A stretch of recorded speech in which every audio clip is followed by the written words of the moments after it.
নূহ আলাইহিস সালাম নবী ছিলেন, কিন্তু তার স্ত্রী তার প্রতি ঈমান আনেনি। ছেলে কানান কিংবা তার স্ত্রী, তারা কিন্তু নূহ আলাইহিস সালামের প্রতি ঈমান আনেনি। তার মানে বাবা নবী হয়েও অনেক সময় ছেলে ঈমান আনতে পারেনি, তার ভাগ্যে সেটা জোটেনি। এজন্য আল্লাহ তাআলা বলছেন, ইন্নাকা লা তাহদি মান আহবাবতা ওয়ালাকিন্নাল্লাহা ইয়াহদি মান ইয়াশা। আসসালামু আলাইকুম ওয়া রাহমাতুল্লাহি ওয়া বারাকাতুহু। নাহমাদুহু ওয়া নুসাল্লি আলা রাসূলিহিল কারীম। আম্মা বা'দু ফাআউযু বিল্লাহি মিনাশ শাইতানির রাজীম। বিসমিল্লাহির রহমানির রহিম। নূহ আলাইহিস সালাম আউয়ালু রাসূলিন বুইসা ইলা আহলিল আরদ। সাইয়েদনা আদম আলাইহিস সালাম এবং ইদ্রিস আলাইহিস সালামের পরে আল্লাহ তাআলা নূহ আলাইহিস সালামকে পৃথিবীর সর্বপ্রথম রাসূল করে এই পৃথিবীতে প্রেরণ করেছেন। এবং আল্লাহ তাআলা ওনাকে বলেছেন আবদান শাকুরা, মানে হচ্ছে অ্যান অবিডিয়েন্ট সার্ভেন্ট অফ আল্লাহ। আল্লাহ তাআলার একজন কৃতজ্ঞ বান্দা হিসেবে আল্লাহ তাআলা কালামুল্লাহ মাজিদে নূহ আলাইহিস সালামকে এই উপাধি দিয়েছিলেন। পাশাপাশি তিনি হচ্ছেন উলুল আজমি মিনার রসুল, অর্থাৎ ৫ জন নবীকে আল্লাহ তাআলা কুরআনুল কারীমে দৃঢ় প্রত্যয়ী বা দৃঢ়চেতা রাসূল হিসেবে ঘোষণা করেছেন। নূহ আলাইহিস সালাম হচ্ছেন তাদের মধ্য থেকে অন্যতম। সাউদার্ন ইরাকের একটি শহরে, যেটি কুফা শহরের নিকটবর্তী একটি শহর, এমন একটি শহরে আল্লাহ তাআলা নূহ আলাইহিস সালামকে নবী হিসেবে প্রেরণ করেছিলেন। সাইয়েদনা আদম আলাইহিস সালাম থেকে শুরু করে নূহ আলাইহিস সালাম পর্যন্ত টানা ১,০০০ বছর পর্যন্ত পৃথিবীতে শিরকের সূচনা বা উৎপত্তি হয়নি। বেসিকলি নূহ আলাইহিস সালামের জামানাতেই এই পৃথিবীতে সর্বপ্রথম শিরকের সূচনা হয়েছিল। ইবলিস শয়তান সর্বপ্রথম নূহ আলাইহিস সালামের জামানার যে কওমের লোকেরা, তাদের কাছে শিরকের ইন্ট্রোডিউস করেছিল। তাদের সময়ে ৫ জন আল্লাহওয়ালা ব্যক্তি ছিল। তাদের ইন্তেকালের পরে শয়তান সেই জনগোষ্ঠীর লোকদের কাছে এসে বলল, তোমরা এই সমস্ত কি ইবাদত করছো? তোমাদের পূর্বপুরুষেরা যেমনভাবে আল্লাহ তাআলার কাছে ইবাদত করে নিজেদেরকে সঁপে দিয়েছিল, তার সামনে তো তোমাদের ইবাদত কিছুই নয়। তোমরা একটা কাজ করো, তোমাদের ৫ জন আধ্যাত্মিক পুরুষ বা আল্লাহর প্রিয় বান্দাদের ৫টি মূর্তি তৈরি করে তোমরা তোমাদের ইবাদতগাহের পাশে রাখো। ফলে তাদের চেহারা দেখলে তাদের বেশি বেশি ইবাদতের কথা তোমাদের স্মরণ হবে এবং তোমরা আল্লাহ তাআলার ইবাদত করার ব্যাপারে বেশি আগ্রহী হবে। তারা এই শয়তানের মুখরোচক চমৎকার এই কথা শুনে তাদের শ্রেষ্ঠ ৫ জন সন্তান বা আল্লাহওয়ালা ৫ জন ব্যক্তির ৫টি মূর্তি তৈরি করে তাদের ইবাদত গাহের ভেতরে তারা স্থাপন করলো। এবং আসলেই তারা যখন এই ৫ জন ব্যক্তিদের মূর্তির দিকে তাকাতো, তাদের আল্লাহ তাআলার ইবাদতের কথা তাদের স্মরণ হতো। ফলে তারা আল্লাহ তাআলার বেশি বেশি ইবাদত করতে লাগলো। এই জেনারেশন এভাবেই বেশি বেশি আল্লাহ তাআলার ইবাদতের মধ্য দিয়ে তারা পার করতে লাগলো। কিন্তু পরবর্তী জেনারেশন যখন আসলো, শয়তান তাদের কাছে এমনভাবে কুমন্ত্রণা বা টেম্পটেশন দিল, ফলে ওই প্রজন্ম তারা আল্লাহ তাআলার এক আল্লাহর ইবাদতকে ভুলে গিয়ে এই ৫ জন শ্রেষ্ঠ আল্লাহর ওয়ালির মূর্তির সামনে দাঁড়িয়ে সেখানেই তারা মানত করতে শুরু করলো এবং এক আল্লাহর ইবাদত বাদ দিয়ে সেই মূর্তিগুলোর ইবাদত শুরু করে দিল। এভাবেই সাইয়েদনা নূহ আলাইহিস সালামের জামানাতে সর্বপ্রথম শিরকের সূচনা হয়। পবিত্র কালামুল্লাহ মাজিদে আল্লাহ তাআলা এই ঘটনাটি এভাবে উল্লেখ করেছেন যে নূহ আলাইহিস সালামের জামানায় যারা নেতৃত্ব স্থানীয় ছিল, তারা সাধারণ লোকদেরকে উদ্দেশ্য করে বলতো, ওয়াকালু লা তাযারুন্না আলিহাতাকুম ওয়ালা তাযারুন্না ওয়াদ্দাম ওয়ালা সুওয়াআ ওয়ালা ইয়াগুথা ওয়া ইয়াউকা ওয়া নাসরা। অর্থাৎ আমাদের যে ৫ জন বিখ্যাত ব্যক্তি, তাদের নাম ছিল ওয়াদ্দান, সুওয়াআন, ইয়াগুথ, ইয়াউক এবং নাসর। তোমরা এদের ইবাদত ছেড়ে দিও না, বরং তোমরা এদের উপাসনা করতে থাকো। ফলে এই আয়াতও প্রমাণ করে যে নূহ আলাইহিস সালামের জামানাতে সর্বপ্রথম শিরকের উৎপত্তি হয়েছিল। কিন্তু নূহ আলাইহিস সালাম তার জাতিগোষ্ঠীর কাছে এক আল্লাহর দাওয়াত দিয়ে যেতে লাগলেন। তিনি বলতে আরম্ভ করলেন, ইয়া কওমি আবুদুল্লাহ মা লাকুম মিন ইলাহিন গায়রুহু আফালা তাত্তাকুন। হে আমার জাতিগোষ্ঠীর লোকেরা, হে আমার জনগোষ্ঠীর লোকেরা, তোমাদের কি হলো? তোমরা কেন এক আল্লাহর ইবাদত করছো না? তোমরা কি আল্লাহকে ভয় পাও না? এবং তিনি বললেন যে আল্লাহ তাআলা আমাকে তার বাণীবাহক হিসেবে, প্রেরিত রাসূল হিসেবে তোমাদের কাছে পাঠিয়েছেন। এই যে আমি তোমাদেরকে তাওহীদের বা এক আল্লাহর ইবাদতের দিকে দাওয়াত দিচ্ছি, এজন্য তো আমি কোনো পারিশ্রমিক তোমাদের কাছে চাচ্ছি না। বরং তোমরা যেভাবে শিরক করে যাচ্ছ, এক আল্লাহ ছাড়া মূর্তির পূজা করে যাচ্ছ, ইন্নী আখাফু আলাইকুম আযাব ইয়াউমিন আযীম, আমি তোমাদের উপর কঠিনতম আযাব আসার আশঙ্কা করছি। সো তোমরা শিরক ছেড়ে দিয়ে, মূর্তি পূজা ছেড়ে দিয়ে, পৌত্তলিকতা ছেড়ে দিয়ে এক আল্লাহ তাআলার ইবাদতের দিকে ফিরে আসো। নূহ আলাইহিস সালাম যখন তার জাতিগোষ্ঠীর লোকদের কাছে তাওহীদের দাওয়াত বা এক আল্লাহর ইবাদতের দাওয়াত দেয়া শুরু করলেন, তার জাতির লোকেরা, তার কওমের লোকেরা নানা ধরনের টাল বাহানা, অজুহাত এবং বিভিন্ন ধরনের যুক্তি তারা স্থাপন করতে শুরু করলো। তাদের প্রথম যুক্তি ছিল যে, হে নূহ, কেন আমরা তোমার দাওয়াতে সাড়া দেব? কারণ সমাজের নিম্ন শ্রেণীর লোকেরা হচ্ছে তোমার অনুসারী। আরাযিলুনা বাদিয়ার রাই ওমা নারাকা ইত্তাবাআকা ইল্লাল্লাযীনা হুম আরাযিলুনা বাদিয়ার রাই। কারণ আমরা দেখতে পাচ্ছি সমাজের লো ক্লাসের যারা লোকজন, নিম্ন শ্রেণীর লোকজন, নিম্ন পেশার লোকজন, এরাই হচ্ছে তোমার ফলোয়ার। তোমরা আগে এই সমস্ত লোকদেরকে তোমার আশপাশ থেকে সরাও, তখন আমরা তোমার এ দাওয়াতকে গ্রহণ করব। তাদের আরও একটি যুক্তি ছিল যে, তুমি এই নিম্ন শ্রেণীর লোকদেরকে নিয়ে সমাজে ইনফ্লুয়েন্সিয়াল হতে চাচ্ছ। ইয়াতাফাদ্দালু আলাইকুম। এই নূহ হচ্ছে জেলে সমাজ, কৃষক সমাজ, এই সমস্ত নিম্ন শ্রেণীর লোকদেরকে নিয়ে এই সমাজের মধ্যে একটা ইনফ্লুয়েন্স ক্রিয়েট করে সে আমাদের উপর সুপিরিয়র হতে চাইছে। এটা ছিল তাদের আরেকটা যুক্তি। তারা আরও বলতো যে, আগে যদি এই নিম্ন শ্রেণীর লোকদেরকে তোমার কাছ থেকে তুমি তাড়িয়ে দাও, তাহলে আমরা তোমার উপর বিশ্বাস স্থাপন করতে পারি। নূহ আলাইহিস সালামের এই কথার জবাবে তিনি বলেছিলেন, ওমা আনা বিতারিদিল্লাযীনা আমানু, অর্থাৎ যারা আল্লাহ তাআলার উপর বিশ্বাস স্থাপন করেছে, যদিও তারা নিম্ন শ্রেণীর হয়ে থাকে, কি করে আমি তাদেরকে তাড়িয়ে দিতে পারি? তাদের আরও একটি যুক্তি ছিল যে, তুমি আমাদের মতো মানুষ, দেখতে তো তুমি আমাদের মতো মানুষ, তুমি খাচ্ছ, দাচ্ছ, ঘুমাচ্ছ, ঘুরে বেড়াচ্ছ, বাজারে যাচ্ছ, ক্রয় বিক্রয় করছো, আমাদের মতো মানুষ হয়ে তুমি কেমন করে রাসূল হতে পারো?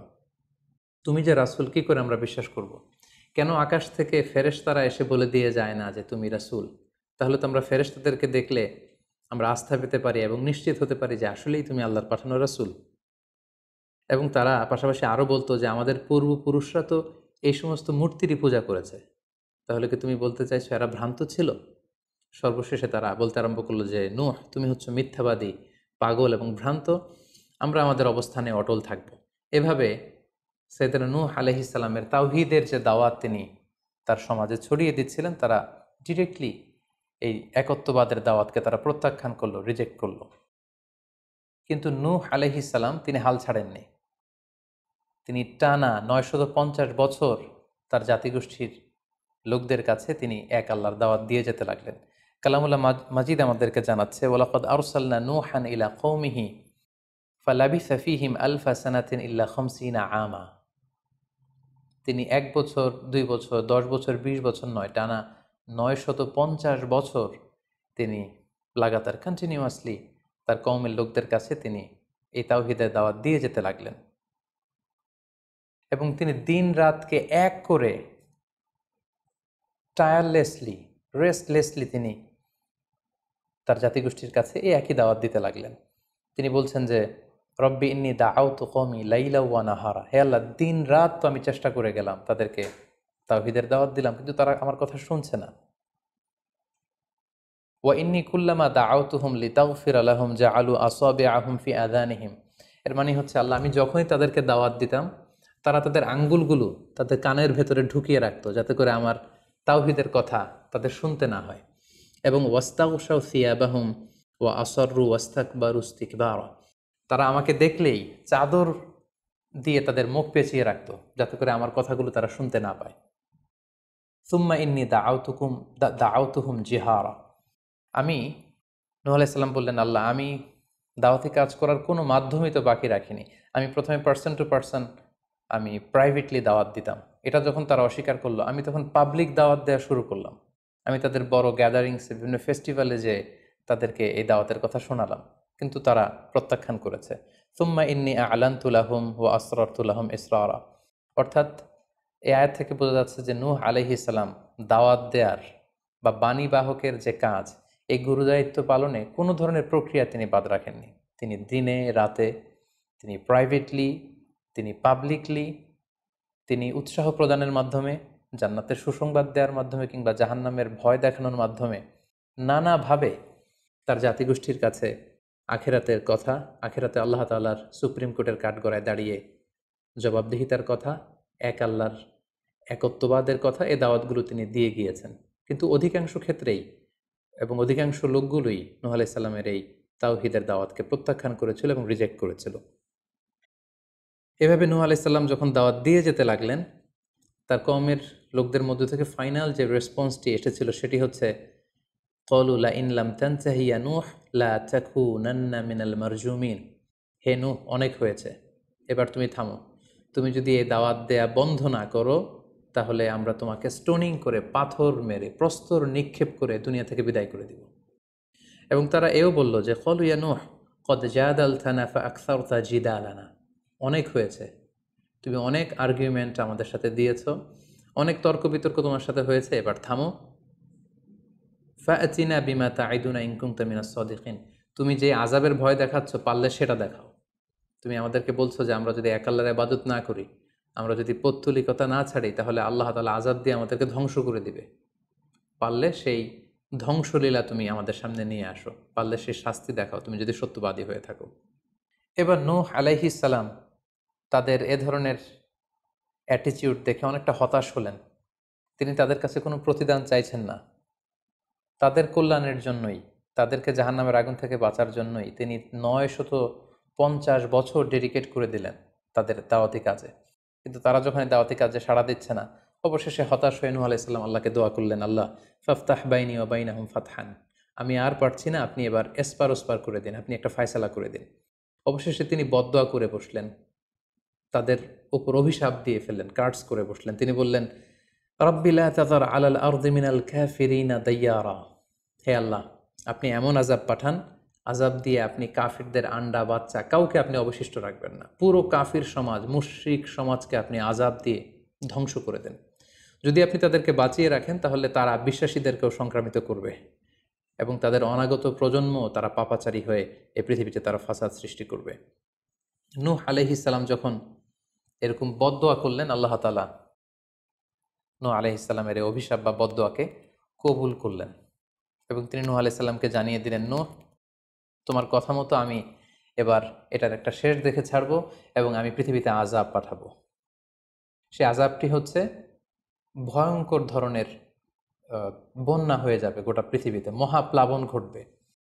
সো সেই প্লাবন থেকে বাঁচার জন্য ওয়াসনাইল ফুলকা বিআইউনিনা ওয়া ওয়াহিনা, অর্থাৎ হে নূহ, তুমি আমার গাইডেন্স বা আমার পাঠানো দিক নির্দেশনা অনুযায়ী তুমি বিশাল একটি নৌকা বানাও বা কিস্তি বানাও বা বিশাল একটি জলতরী বা নৌযান বানাও,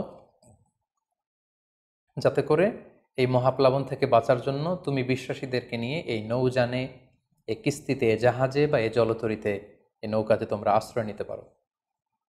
আল্লাহ তাআলার পক্ষ থেকে এই আদেশ যখন আসলো, সাইয়েদনা নূহ আলাইহিস সালাম বিশ্বাসীদেরকে নিয়ে বিশাল এক জলতরী বা নৌকা বা বিশাল এক জাহাজ তিনি তৈরি করলেন। নূহ আলাইহিস সালামের কওমের মুশরিক লোকেরা যখন এই জাহাজ বা নৌকা বানাতে দেখলো, তারা হাসাহাসি শুরু করে দিল। কোরআন বলছে, ওয়া কুল্লামা মাররা আলাইহি মালাউম মিন কওমিহি সাখিরু মিন। তারা যখনই নৌকা বানানো, এই কিস্তি বানানো, এই বিশাল জলতরী বানাতে দেখলো, তারা ঠাট্টা বিদ্রুপ করলো। তারা বলল, নূহ, এই মরুভূমির মাঝখানে কোথায় তুমি এই নৌকা চড়াবে? তোমরা যেহেতু নৌকা বানাচ্ছ, পারলে একটা সাগরও বানিয়ে নাও, যাতে করে তোমাদের এই নৌকাকে, এই জাহাজকে তোমরা ভাসাতে পারো। সাইয়েদনা নূহ আলাইহিস সালাম এবং বিশ্বাসীরা আল্লাহ তাআলার উপর অটল থেকে আল্লাহ তাআলার দেয়া দিক নির্দেশনা অনুযায়ী তারা বিশাল নৌকা তৈরি করে ফেললেন। এ পর্যায়ে আল্লাহ তাআলা নূহ আলাইহিস সালামকে জানালেন যে, মহাপ্লাবনের জন্য নূহ তুমি অপেক্ষা করতে থাকো এবং এই প্লাবনটা হবে 40 দিন লম্বা, 40 days long, and the entire world will be drastically flooded. গোটা বিশ্বের এমন কোনো জায়গা থাকবে না, আনাচে কানাচে গোটা বিশ্বটা এই মহাপ্লাবনের আওতায় এসে পৃথিবীর সব প্রাণীগুলো মারা যাবে। সো তুমি কি করে বুঝবে যে আমি কখন এই মহাপ্লাবন পৃথিবীতে দিচ্ছি? সেটার একটা সাইন হচ্ছে, তুমি যখন চুলার ভেতর থেকে ফুরফুর করে, কলকল করে পানি বেরোতে দেখবে, তখনই বুঝবে যে সে টাইমটা চলে এসেছে। তখন তুমি হাত্তা ইদা জা আমরুনা বা ফারাত তান্নুর, চুলার ভেতর থেকে আগুনের পরবর্তীতে, আগুনের বিপরীতে পানি ছুটতে আরম্ভ করবে, তখনই বুঝবে যে সে সময়টা চলে এসেছে, মহাপ্লাবনের সময়টা একেবারে ঘনিয়ে এসেছে। কুল নাহমিল ফিহা মিন কুল্লি যাওজাইনি ইসনাইন, তখন তুমি সমস্ত বিশ্বাসী বান্দাবান্দিদেরকে, যারা তোমার ফলোয়ার, যারা একত্ববাদী বিশ্বাসী, তাদেরকে নিয়ে সেই নৌকায় তুমি আরোহণ করবে। এবং প্রতিটি প্রাণী থেকে জোড়ায় জোড়ায়, অর্থাৎ ম্যাসকুলিন অ্যান্ড ফ্যামিনিন, নারী পুরুষ জোড়ায় জোড়ায় তুমি নিয়ে সেই নৌকাতে আরোহণ করবে। কারণ এই মহাপ্লাবনটা এত ভয়ঙ্কর মহাপ্লাবন হবে, ফলে পৃথিবীতে কেউ বেঁচে থাকবে না এবং তোমরাই হবে নেক্সট জেনারেশন, এবং তোমাদের থেকেই পৃথিবী আবার নতুন করে সভ্যতা বিনির্মিত হবে এবং তোমাদের থেকে নতুন করে পৃথিবীর সব প্রাণীকুল আবার নতুন করে বংশবিস্তার শুরু হবে। আল্লাহ তাআলার এই গাইডেন্স অনুযায়ী নূহ আলাইহিস সালাম অপেক্ষা করতে লাগলেন যে কখন চুলার ভেতর থেকে কলকল করে পানি বেরোয়। হঠাৎ করে তিনি একদিন দেখতে পেলেন যে চুলার ভেতর থেকে পানি বেরোচ্ছে। তিনি সমস্ত বিশ্বাসীদেরকে নিয়ে এবং বিভিন্ন প্রাণীকুল থেকে জোড়ায় জোড়ায় নারী পুরুষ দুই ধরনের জেন্ডারকে একত্রিত করে নিয়ে তিনি আল্লাহ তাআলার নামে সেই নৌকার মধ্যে আরোহণ করলেন। এবং আল্লাহ বললেন, ওয়াকাল আরকাবু ফিহা বিসমিল্লাহি মাজরেহা ওয়া মুরসাহা ইন্না রাব্বি লাগফুরুর রাহিম।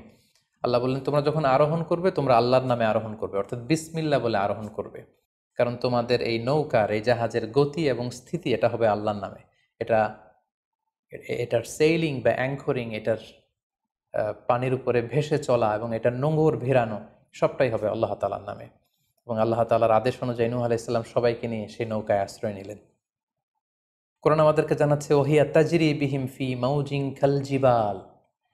গোটা বিশ্বব্যাপী এমন ভয়ঙ্করভাবে আকাশ থেকে ঝুম বৃষ্টি নাজিল হলো, জমিন তার ভেতরে থাকা পানিগুলোকে উপরে উদ্গীরণ করে দিতে লাগলো, উপর থেকে পানি, নিচ থেকে পানি, ফলে গোটা বিশ্বে এক মহাপ্লাবনের পরিস্থিতি তৈরি হলো। এবং সেই ভয়ঙ্কর প্লাবনের মধ্যে, সেই ঝড় ঝাপটার মধ্যে, সেই পানির মধ্যে নূহ আলাইহিস সালামের সেই কিস্তি বা সেই জলতরী বা সেই নৌকা ভাসতে লাগলো। কোরআন বলছে যে ফি মাউজিন কাল জিবাল, বিশাল পাহাড় সম ঢেউয়ের মধ্যে নূহ আলাইহিস সালামের তরী আল্লাহর নামে ভাসতে আরম্ভ করলো এবং আল্লাহর নামে নূহ আলাইহিস সালাম সেই তরী ভাসিয়ে দিলেন। মহাপ্লাবনের ঠিক কিছু আগে নূহ আলাইহিস সালাম ওনার ছেলে কানাআনকে আহ্বান করলেন যে, কানাআন, তুমি এই নৌকার মধ্যে আরোহণ করো। আমরা ইতিহাস থেকে আমরা জেনেছি যে নূহ আলাইহিস সালামের 4 জন সন্তান ছিল, হাম, সাম, ইয়াফাস, কানাআন। এই 4 জন সন্তানের মধ্যে 3 জনই ঈমান এনেছিল, শুধু কানাআন ছাড়া। নূহ আলাইহিস সালাম কানাআনকে বললেন, কানাআন ইয়া বুনাইয়া ইরকাব মাআনা, হে আমার প্রিয় সন্তান, তুমি নৌকায় ওঠো, আল্লাহর কাছে তওবা করো। কিন্তু কানাআন নূহ আলাইহিস সালামের এই আহ্বানের প্রত্যুত্তরে তিনি বলেছিলেন, আমি নৌকায় উঠবো না, সাআওয়ি ইলা জাবালিন ইয়াসিমুনি মিনাল মা, আমি পাহাড়ের চূড়ায় যেয়ে দাঁড়াবো, পাহাড় আমাকে পানি থেকে বাঁচাবে, কারণ এই বন্যার পানি তো পাহাড় পর্যন্ত পৌঁছতে পারবে না। নূহ আলাইহিস সালাম বললেন, ক্বালা লা আসিমাল ইয়াউমা মিন আমরিল্লাহ ইল্লা মার রাহিম, হে কানাআন, আজকে আল্লাহর এই গজব থেকে, এই আযাব থেকে, এই মহাপ্লাবন থেকে বাঁচানোর কেউ নাই, কেউ তোমাকে বাঁচাতে পারবে না। পাহাড় তোমাকে আজকে সুরক্ষা দিতে পারবে না, বাঁচাতে পারবে না, আজকে বাঁচানোর কেউ নেই, তুমি তাড়াতাড়ি উঠে আসো এখানে। কিন্তু নূহ আলাইহিস সালামের ছেলে কানাআন অস্বীকৃতি জ্ঞাপন করলো। কোরআন বলছে, ওয়াহালা বাইনাহুমাল মাউজু ফাকানা মিনাল মুগরাকিন, বাবা আর ছেলের মধ্যে যখন এ ধরনের কথা চলছিল, হঠাৎ করে বিশাল এক সাগরের ঢেউয়ের ধাক্কা এসে নূহ আলাইহিস সালামের সন্তান কানাআনকে পানির মধ্যে ডুবিয়ে দিল। তাহলে এই আয়াত থেকে বুঝলাম কানাআন যারা ডুবে গিয়েছিল তাদের অন্তর্ভুক্ত হয়েছিল। এবং মজার ব্যাপার হচ্ছে, নূহ আলাইহিস সালামের স্ত্রীও এই মহাপ্লাবন থেকে বাঁচতে পারেনি। সেও ঈমান না আনার কারণে যারা ধ্বংস হয়েছিল, যাদের সলিল সমাধি হয়েছিল মহাপ্লাবনের পানির মধ্যে, নূহ আলাইহিস সালামের স্ত্রীও সেখানে নিহত হয়েছেন। এখন একটি প্রশ্ন এসে দাঁড়ায়, সেটি হচ্ছে যে এটা কি একটা গ্লোবাল ডিজাস্টার ছিল কিনা? এটা কি ইরাকের সেই সাউদার্ন পার্টেই শুধু এই বন্যাটা হয়েছিল, না গোটা বিশ্বব্যাপী হয়েছিল? এ নিয়ে ঐতিহাসিকদের মধ্যে অনেক ধরনের মতামত পাওয়া যায়। তবে একটা বড় সংখ্যক ঐতিহাসিক মুআররিখুন তারা বলেছেন যে ইট ওয়াজ এ গ্লোবাল ডিজাস্টার। এই ফ্লাড, এই বন্যাটা ছিল গোটা বিশ্বব্যাপী। কারণ আল্লাহ তাআলা কোরআনে বলেছেন, নূহ আলাইহিস সালামের বদদুয়ার কথা বলেছেন। নূহ আলাইহিস সালাম বলেছেন যে, রব্বি লা তাযার আলাল আরদি মিনাল কাফিরিনা দাইয়ারা, হে আল্লাহ, এই জমিনে একজন কাফিরকেও আপনি বাঁচিয়ে রাখবেন না। সো এই আর্থ শব্দটা প্রমাণ করে তিনি গোটা বিশ্বের দিকে ইঙ্গিত করেছেন। এবং আল্লাহ যখন জমিনকে ইঙ্গিত করেছেন, ইয়া আরদুবলাই, হে পানি তুমি নিচের দিকে চলে যাও, ফলে এই আর্থ দ্বারা বোঝা যাচ্ছে যে শুধু ইরাকের সেই সাউদার্ন ইরাকের কুফা শহরের পাশেই এই বন্যাটা লিমিটেড বা সীমিত ছিল না, বরং এই ডিজাস্টারটা ছিল একটা গ্লোবাল ডিজাস্টার। গোটা বিশ্বব্যাপী মহাপ্লাবনের পানিতে গোটা বিশ্বের সব সয়লাভ হয়ে গিয়েছিল। 40 দিন এই বন্যাটা কন্টিনিউ করেছে। এবং 40 দিনের এই সময়ে মহাপ্লাবনে যত কাফির মুশরিক এবং নূহ আলাইহিস সালামের সময়কালের যত মুশরিক এবং অবাধ্য লোকেরা ছিল সবাইকে আল্লাহ তাআলা এই বন্যার মাধ্যমে ধ্বংস করেছেন। 40 দিন পর আল্লাহ তাআলা আদেশ করলেন, ইয়া আরদু বুলাঈ মাআকি ওয়া ইয়া সামাউ আকলিঈ, অর্থাৎ হে আকাশ তুমি বৃষ্টি বর্ষণ করা এবার স্টপ করো, এবার বন্ধ করো। এবং জমিনকে বললেন, জমিন তুমি যে মাটির ভেতর থেকে পানি বের করছিলে, এই পানি বের করা বন্ধ করে তুমি ভূপৃষ্ঠের উপরে থাকা পানিগুলোকে গিলে ফেলো। ওয়াগীদাল মা, ফলে আল্লাহ তাআলার আদেশের সাথে সাথে পানি বর্ষণ এবং পানি জমিনের ভেতর থেকে বের হয়, এটা বন্ধ হলো। ওয়াস্তাওয়াত আলাল জুদি, নূহ আলাইহিস সালামের এই বিশাল জলতরী বা কিস্তি বা নৌকা জুদি পাহাড়ে যেয়ে থামল। জুদি পাহাড়ে এই তরীর নোঙর ভিড়ল।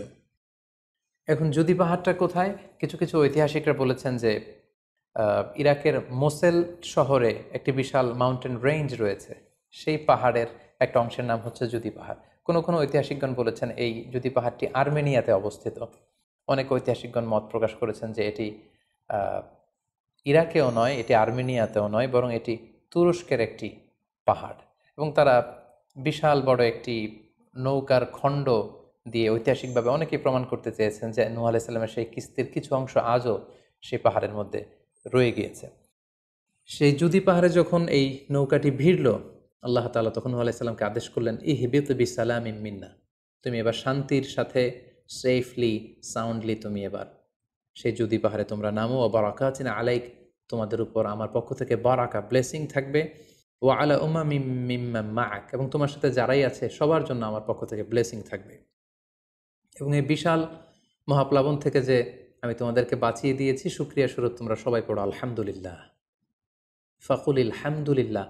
কোরআন বলছে যে তারা সবাই আল্লাহর প্রশংসা করে সেখান থেকে নেমে আসলো এবং নূহ আলাইহিস সালামকে আল্লাহ তাআলা শিখিয়ে দিলেন, নূহ এবার তুমি পড়ো রব্বি আনজিলনি মুনজালান মুবারাকান ওয়া আনতা খায়রুল মুনজিলিন, অর্থাৎ হে আল্লাহ আপনি এমন জায়গায় আমাদেরকে অবতরণ করুন যে জায়গাটা আমাদের জন্য কল্যাণকর, কারণ আপনিই তো উত্তম অবতরণকারী। ফলে নূহ আলাইহিস সালামের সাথে যারা ছিল বিশ্বাসীরা, তারা এবং তার সাথে প্রাণীকুলের মধ্য থেকে যারা ছিল সবাইকে নিয়ে নূহ আলাইহিস সালাম এই জমিনে বন্যা পরবর্তী মহাপ্লাবন পরবর্তী সময়ে তিনি সবাইকে নিয়ে এই জমিনের মধ্যে আবার নেমে আসলেন। ফলে ঠিক ওই সময়টাতে পৃথিবীতে আর কোনো কাফের, কোনো মুশরিক, কোনো পৌত্তলিক ছিল না, বরং তখন এটা ছিল, it was very fresh and pure monotheist generation, একত্ববাদী একটা প্রজন্ম। ফলে এখানে ঠিক ঠিক ওই সময়টাতে পৃথিবীতে আর কোনো কাফির মুশরিক আর ছিল না। আমরা আমাদের আলোচনার শুরুর দিকে বলেছিলাম যে নূহ আলাইহিস সালামের 4 জন ছেলে ছিল, হাম, সাম, ইয়াফাস এবং কানাআন। এবং ঐতিহাসিকভাবে এটা ঐতিহাসিক বিভিন্ন ধর্মগ্রন্থ থেকেও এটা প্রমাণিত যে এই 4 ছেলের মধ্য থেকে একজন ছেলে ছিল কানাআন, যে মহাপ্লাবনে মৃত্যুবরণ করেছে, এবং হাম, সাম এবং ইয়াফেস, তাদের মধ্য থেকেই মূলত গোটা বিশ্বে নতুন করে মানব সভ্যতার আবার সূচনা হয়েছে। নূহ আলাইহিস সালামের ছেলে হাম, তিনি আফ্রিকাতে তার পরিবার নিয়ে বসবাস শুরু করেন, এবং ওনার ছেলে সাম, যেখান থেকে সেমাইটিক শব্দটি আমরা বলে থাকি, ওনার ছেলে সাম তার আত্মীয় স্বজন এবং তার বংশধরদেরকে নিয়ে ধীরে ধীরে মধ্যপ্রাচ্য বা দূরপ্রাচ্যের এই এরিয়াতে পরবর্তীতে তারা বসবাস শুরু করেন। এবং ওনার ছেলে ইয়াফেস বর্তমান যে চীন বা তার আশেপাশের যে এরিয়াগুলো আছে সেখানে বসবাস শুরু করেন, এবং সেখান থেকেই মানব ইতিহাস আবার নতুন করে তার পথ চলা শুরু করলো, এবং গোটা বিশ্বে বাচ্চা রিজালান কাসীরা ওয়া নিসা, অনেক নারী পুরো গোটা বিশ্বে সেখান থেকে আবার ছড়িয়ে পড়তে আরম্ভ করলো। এভাবেই নূহ আলাইহিস সালাম একত্ববাদের দাওয়াত দিয়ে নিরলস প্রচেষ্টা করে ওনার জীবনকে তিনি অতিবাহিত করেছেন। সাইয়েদনা নূহ আলাইহিস সালাম ওনার ইন্তেকালের পরে ওনাকে কোথায় কবর দেওয়া হয়েছে এ নিয়ে 2টি মত পাওয়া যায়। প্রথম মত অনুযায়ী ওনাকে মক্কাতে কবরস্থ করা হয়েছে, আরেকটি মত অনুযায়ী লেবাননের কার্ক নামে একটি এরিয়াতে জাবালে দীর, সেই দীর মাউন্টেনের পাশে সাইয়েদনা নূহ আলাইহিস সালামকে কবরস্থ করা হয়েছে। সম্মানিত শুধু এই ছিল নূহ আলাইহিস সালামের সংক্ষিপ্ত, বর্ণাঢ্য এবং সংগ্রামী জীবন কাহিনী। এ পর্যায়ে আমরা নূহ আলাইহিস সালামের এই স্টোরি থেকে, এই জীবনী থেকে কী ধরনের লেসন, লাইফ লেসন বা শিক্ষা আমরা পেতে পারি, যেটা আমরা আমাদের সমাজের সাথে রেলেভেন্ট করতে পারি, আমরা সে বিষয়ে সামান্য কিছু আলোচনা করব। আমরা যারা দাওয়া কাজের সাথে ইনভলভড তাদের জন্য নূহ আলাইসাল্লামের জীবনীতে আসলে নূহ আলাইসাল্লামের দাওয়া ক্যারিয়ার থেকে নেবার মতো, শেখার মতো অনেক কিছু রয়েছে। তোর মধ্যে থেকে অন্যতম হচ্ছে যে ডাইভার্সিটি অফ দাওয়া অ্যাপ্রোচ। আমরা জানি যে আমরা যারা আল্লাহ তাআলার এই কথাগুলো, কোরআন সুন্নাহর এই মেসেজগুলো পৌঁছে দিচ্ছি, আমরাও কাইন্ডা বাণীবাহকের কাজ কিন্তু আমরা করছি। যেহেতু নবীরা নেই, তাদের অনুসৃত পথকে আমরা ধারণ করে তাদের কথাগুলো আমরা পৌঁছে দিচ্ছি। সো আমাদের এই দাওয়া অ্যাপ্রোচের মধ্যে ডাইভার্সিটি থাকতে হবে। আমরা যেমনি ওরালি দাওয়া কাজ করি, নবীরা ওরালি দাওয়া কাজ করতেন, মৌখিকভাবে মানুষকে দাওয়া দিতেন। এই ওরালি দাওয়ার পাশাপাশি আমরা রিটেন দাওয়ার কাজ করতে পারি, আমরা প্র্যাকটিক্যাল দাওয়া কাজ করতে পারি। অর্থাৎ প্র্যাকটিক্যাল দাওয়াটা হচ্ছে লাইভ দাওয়া। আমার কথা দেখে, আমার আচরণ দেখে, আমার ডিলিংস দেখে মানুষ ইসলামের সৌন্দর্যের প্রতি আকৃষ্ট হবে, এবং এটা খুবই ফলপ্রসূ একটা দাওয়া সিস্টেম। সো আমরা যদি নূহ আলাইহিস সালামের জীবনের দিকে তাকাই, তাহলে দেখব উনি অনেকভাবে এই দাওয়া কাজ করেছেন। উনি প্রথম পার্সন টু পার্সন টার্গেট করে তাকে একা একা বোঝাতেন। এটা যখন কাজ না করতো, প্রাইভেট দাওয়া থেকে উনি পরে সুইচ করলেন পাবলিক দাওয়াতে। কোরআন আমাদেরকে জানিয়েছে যে তার কওমের বিভিন্ন ফেস্টিভ্যালগুলোতে, সেখানকার বিভিন্ন পাবলিক গ্যাদারিংসগুলোতে, সেখানকার বিভিন্ন ক্লাবগুলোতে তিনি যে এক আল্লাহর দাওয়া তিনি সেখানে পেশ করেছেন। পাশাপাশি নূহ আলাইহিস সালাম তার সময়ের সম্ভ্রান্ত ব্যক্তিবর্গ যারা, তাদেরকে স্পেশালি তিনি দাওয়া কাজের আওতায় নিয়ে এসেছেন। এলিট সোসাইটি যারা, আমরা যদি আল্লাহ রাসূল সাল্লাল্লাহু আলাইহি ওয়াসাল্লামের দাওয়া অ্যাক্টিভিটির দিকে তাকাই, তাহলে দেখব যে উনিও কিন্তু সানাদিদে কোরাইশের যারা লিডার শ্রেণী ছিল, গণ্যমান্য ব্যক্তিবর্গ ছিল, তাদেরকে তিনি স্পেশালি দাওয়া কাজ করতেন তাদের সাথে। কারণ আমরা জানি যে একটা সমাজের লিডার যদি ইসলামের পথে আসে, ফলে তার যে লক্ষ লক্ষ ফলোয়ার থাকবে, তারাও তার দ্বারা ইনফ্লুয়েন্স হয়ে তারাও ইসলামের পথে চলে আসবে। এবং আল্লাহ রাসূল সাল্লাল্লাহু আলাইহি ওয়াসাল্লামের জীবনীতে আমরা দেখেছি যে কোনো গোষ্ঠীর বা কোনো কওমের বা কোনো ট্রাইবের গোত্র প্রধান যখন কালিমা পড়ে মুসলমান হয়েছে, তার দেখা দেখি গোত্রের সকল নারী পুরুষ তারাও মুসলমান হয়ে গেছে। দাওয়া কাজ আঞ্জাম দেওয়ার ক্ষেত্রে যারা এলিট সোসাইটি বা সমাজের গণ্যমান্য ব্যক্তিবর্গ যারা থাকবে, তাদেরকে দাওয়া দেওয়ার ক্ষেত্রে আমাদেরকে স্পেশাল এফোর্ট দিতে হবে। কারণ তাদেরকে যদি আমরা ইসলামের পক্ষে, সত্যের পক্ষে কনভিন্সড করতে পারি, ফলে তারা সমাজের আরও অনেক লোককে ইনফ্লুয়েন্স করে ইসলামের সুশীতল বাণীর ভেতরে নিয়ে আসতে পারবে। তো এর মানে এই নয় যারা নিম্ন শ্রেণীর বা যারা সমাজের মধ্যবিত্ত বা নিম্ন মধ্যবিত্ত যে ফ্যামিলিগুলো রয়েছে বা যে সমস্ত লোকজন রয়েছে, তাদেরকে আমরা গুরুত্ব দিব না, ব্যাপারটি এমন নয়। বরং নূহ আলাইহিস সালামের ঘটনা থেকে আমরা বুঝতে পারছি যে একটা হচ্ছে মাস পিপুলদের জন্য দাওয়া, আর একটি হচ্ছে যারা সমাজের উচ্চ শ্রেণী তাদের জন্য স্পেশালি কিছু টাইম স্পেন্ড করা, তাদেরকে আলাদাভাবে দাওয়া দেওয়া, এবং অথবা তাদের উপযোগী করে দাওয়া অ্যাক্টিভিটি তাদের কাছে যদি আমরা প্রেজেন্টেশন করতে পারি, তাহলে নিঃসন্দেহে তারাও ইসলামের সৌন্দর্যের দ্বারা আকৃষ্ট হবে। নূহ আলাইহিস সালামের এই জীবন কাহিনী থেকে আমরা আরও একটি বিষয় শিখতে পারি, সেটি হচ্ছে দাওয়া কাজে কখনো হতাশ হওয়া যাবে না, নিরাশ হওয়া যাবে না, এবং হাল ছাড়া যাবে না, বরং ভরসা রাখতে হবে আল্লাহর উপর। কারণ আমরা কয় বছর দাওয়া কাজ করে যাচ্ছি, আমরা কতটুকু এফোর্ট দিয়েছি, আমরা কতটুকু টাইম স্পেন্ড করেছি, আমরা কতটুকু স্যাক্রিফাইস করেছি। আমরা যদি নূহ আলাইহিস সালামের জীবনের দিকে তাকাই, তাহলে দেখব যে তিনি টানা 950 বছর টানা লাগাতার তিনি তার জাতিগোষ্ঠীর কাছে দাওয়াতি কাজ করেছেন, কিন্তু তিনি নিরাশ হননি, হতাশ হননি, হাল ছেড়ে দেননি, তিনি ভরসা রেখেছিলেন আল্লাহ তাআলার উপর। সো আমরা যারা দাওয়া কাজ করছি, আমরা ইনস্ট্যান্ট ফলাফলের জন্য যেন বসে না থাকি, আমরা আমাদের দায়িত্বটুকু পালন করব। নূহ আলাইহিস সালামের এই স্টোরি থেকে আমরা আরও একটি বিষয় শিখতে পারি, সেটা হচ্ছে আমাদের কাজ হচ্ছে ইফোর্ট দেয়া, বাট এটার কমপ্লিশন, এটার রেজাল্ট আসবে আল্লাহ তাআলার পক্ষ থেকে। আরবিতে বলা হয় যে আস-সা'য়ু মিন্না ওয়াল ইতমামু মিনাল্লাহ, প্রচেষ্টা করার মালিক আমরা, সফলতা দেওয়ার মালিক হচ্ছেন আল্লাহ। আমি অনেক দাওয়াতি কাজ করছি, কিন্তু আমার দাওয়াতি কাজে কেউ সাড়া দিচ্ছে না, কেউ রেসপন্স করছে না, আমার দাওয়াতি কাজে কেউ ইসলামের প্রতি আকৃষ্ট হচ্ছে না, ইট ডাজন্ট মিন দ্যাট আমি একজন ব্যর্থ দায়ী, না, এটা কখনোই না। বরং আমি সিনসিয়ারিটির সাথে আমার সর্বোচ্চ প্রচেষ্টাটুকুন আমি করছি কিনা, সেটাই হচ্ছে দেখার বিষয়। আমার কত ফলোয়ার, আমার ডাকে কত মানুষ সাড়া দিল, এটা দেখার বিষয় না, বরং আমি আমার রোলটা প্লে করতে পারছি কিনা সিনসিয়ারিটির সাথে, এটা হচ্ছে দেখার বিষয়। এর কারণ হচ্ছে আল্লাহর হাবিব সাল্লাল্লাহু আলাইহি ওয়াসাল্লাম বলেছেন, কিয়ামতের দিন অনেক নবী দাঁড়াবে যাদের ফলোয়ার হচ্ছে হাতে গোনা অল্প কয়েকজন, মানে অল্প কয়েকজন ঈমান এনেছিল, পৃথিবীতে অনেক নবী ছিল, তারা কিয়ামতের দিন দাঁড়াবে, তার বিশ্বাসী উম্মতের সংখ্যা হচ্ছে মাত্র 2 জন।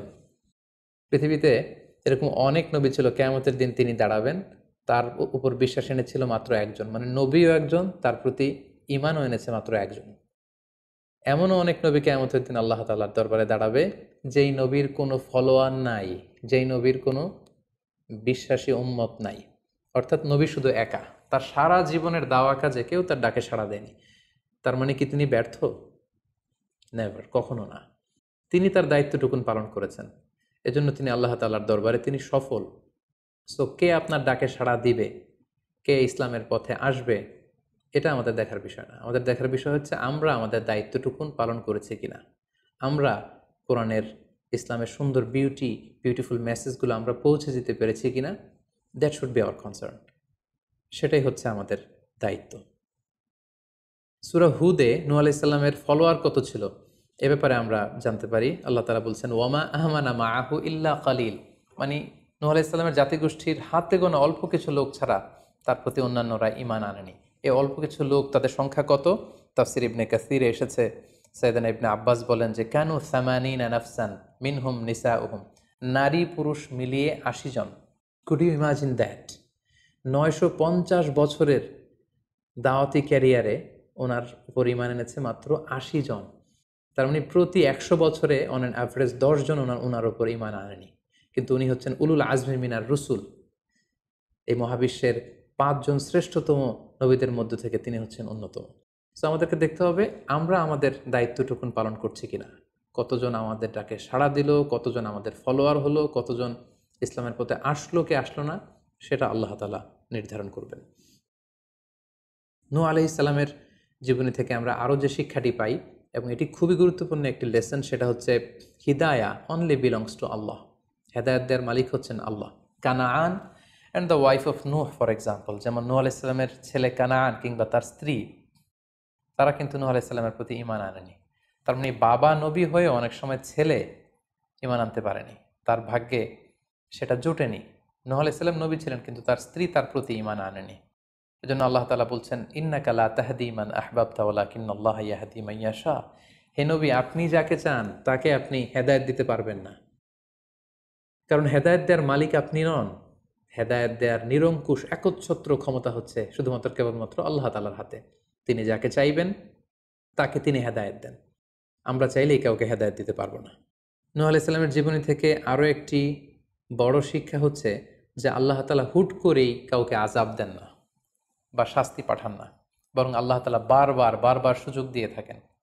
অনেক সুযোগ দেওয়ার পরে, বারবার সুযোগ দেওয়ার পরেও যখন কেউ সত্যের পথে ফিরে আসে না, বরং বারবার তারা অবাধ্যতা, দাম্ভিকতা এবং বাড়াবাড়ি করে, ঠিক তখনই আল্লাহ তাআলা তাদেরকে শাস্তি দেন। আমরা নূহ আলাইহিস সালামের জাতিগোষ্ঠীর দিকে যদি তাকাই, তাহলে দেখব যে তিনি 950 বছর তাদেরকে চান্স দিয়েছেন। এত লম্বা সময় তাদেরকে সুযোগ দেওয়ার পরেও তারা সত্যের পথে ফিরে আসেনি। অতঃপর আল্লাহ তাআলা মহাপ্লাবন দিয়ে পুরো জাতিগোষ্ঠীকে ধ্বংস করে দিয়েছেন।